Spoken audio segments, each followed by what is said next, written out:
আসসালামু আলাইকুম। আমরা আজকে আলোচনা করব দেওয়ানি কার্যবিধি 1908 এর প্রাথমিক আলোচনা। 1908 সালের এটি হচ্ছে 5 নং আইন। সর্বপ্রথম কোডিফাইড বা বিধিবদ্ধ হয় 1859 সালে। আইনটি কার্যকর হয় 1 জানুয়ারি 1909 সালে। এটি পদ্ধতিগত বা প্রসিডিউরাল ল। এর মোট ধারা 158টি এবং আদেশ 51টি। মোট তফসিল 5টি। আইনটি সর্বশেষ সংশোধিত হয় 2017 সালে।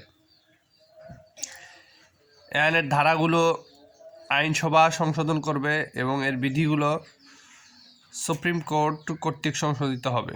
ধারা এবং বিধির মধ্যে সামঞ্জস্য দেখা দিলে ধারাটা প্রাধান্য পাবে।